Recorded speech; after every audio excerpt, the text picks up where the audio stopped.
Omzum yükle doldu ama bende vazgeçmek yoktu. Bitmedi, bitmedi, bitirmedim.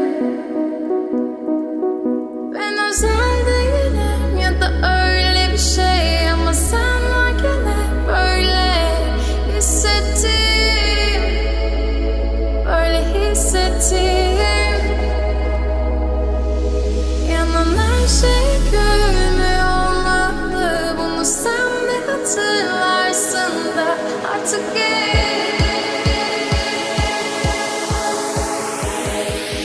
böyle hissettim.